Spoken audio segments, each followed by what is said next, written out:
everybody, it's Rapunzel, and today's video is going to be about something that I have been kind of fascinated with in a weird way that I decided to make a video about it because I just found it so cool and awesome and how it applies to like everything.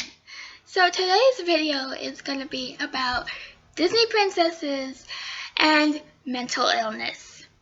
Now, if you think about it, there's a lot of mental illness in all the Disney princesses.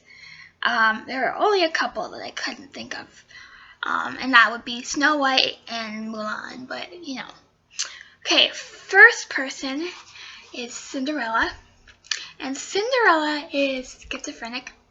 I mean, hello, she talks to like mice, and she thinks that the mice help her make dresses and help her do the chores and all this crazy stuff. And like the entire movie is about the mice, literally. So when you think about it, Cinderella is obviously schizophrenic. Hello. Point made. Second person, who is one of my favorite, is Elsa, the beautiful Elsa. And I love Elsa because she has a lot of the same types of issues that I have, personally. So Elsa has anxiety, severe anxiety from, you know, her powers. She's afraid she's going to lose control of her powers. She has depression from being isolated and locked up her pretty much entire childhood, basically. I mean, if anything makes a child depressed, it's isolation. Isolation is also a common symptom of depression. So she probably already had depression from when she heard Anna. And so after that, she just decided to lock herself up. It was partly due to her parents as well, so. She also has PTSD, which is post-traumatic stress disorder, and that is from when she hurts Anna when she's about 7 years old with her ice powers. She knocks her out, and this, you know this because in the Ice Palace, when Anna comes to see her towards the end of the movie, she kind of goes into a trance mode and was like. And then you see a flashback of Anna falling to the ground when she's little. And flashbacks are a common symptom of that. So, that's Elsa. Ariel, I had a hard time with Ariel because I couldn't figure out if she was just greedy or what. But I eventually landed on narcissistic. So she also has a little bit of OCD as well. She's kind of obsessed with this guy she sees. She kind of becomes infatuated by him and pretty much gives up everything to be with this guy that she doesn't even know his name. So that's Ariel. Now Snow White was a tricky one because she's only 14 and she's pretty stupid for a 14-year-old, to be honest. I just classed her as plain naive and inexperienced and stupid. That was my phone thinking that I was talking to it. And Belle. I am sorry to my dear sister Belle because she hates this about what people say about Belle, that she has Stockholm Syndrome. I'm sorry, but it's true. I mean, she gets kidnapped by this beast. She's held in the palace. She's not allowed to leave. She eventually falls in love with him.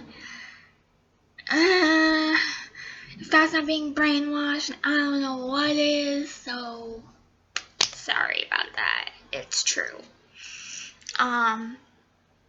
Now, Jasmine, I also had a little bit of trouble with her. And I eventually, kind of the same as Elsa, she's depressed. because she's been isolated most of her life, and she wants to get out there, and she's sad, and she's lonely, and she's depressed. Tiana is a workaholic, very workaholic.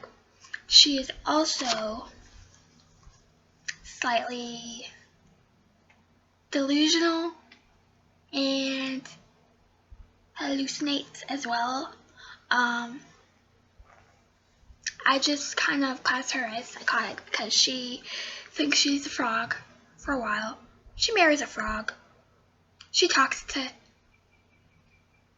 alligators and all these crazy animals in the bayou, and it's brought on by the stress of her working.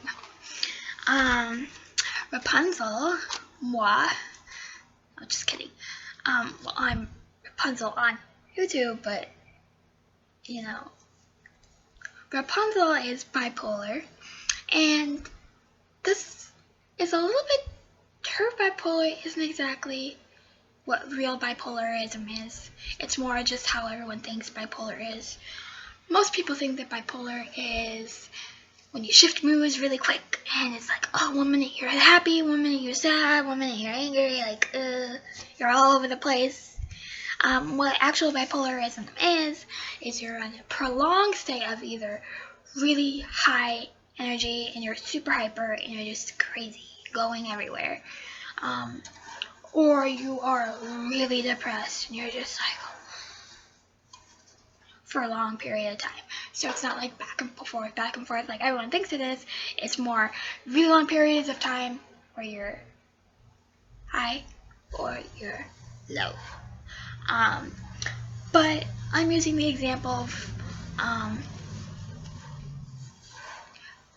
mean, she's not like super bipolar. She's more of a moderate bipolar, but she does get very excited when she leaves the house, or leaves her tower, and she has a whole thing where she's back and forth, you know, I'm a horrible human being, this is the best day ever, like all that stuff.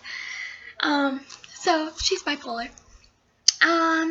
Merida, see, I couldn't really come up with a mental illness for Merida, because she's really more just a rebel, to be honest. She's just rebellious.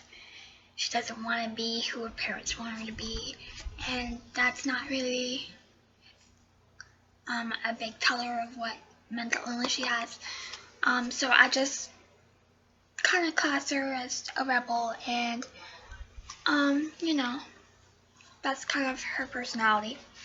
And then lastly, Aurora. Now Aurora, you could either say she has depression and she sleeps for a long period of time, or what I chose was she has Klein-Levin syndrome, which isn't actually a mental disorder. It's more of a disease that causes you to sleep for weeks and weeks and weeks. She's also a little bit, she hallucinates a little bit, you know, with the fairies and everything. Actually, no, she doesn't. Because she never actually sees the fairies. I lied, she does. She is a bit hallucinating. She is hallucinating a bit and a little bit delusional. So that's my perspective on the Disney princess world and how they connect with mental illness. And I find this kind of fascinating, having mental illness myself. My battery's gonna die.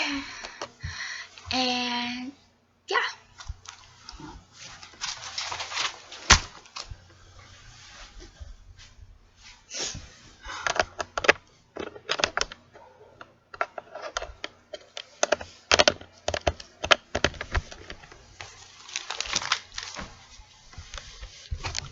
It's still going. Sorry about that. My battery died. Well, it didn't die, it almost died.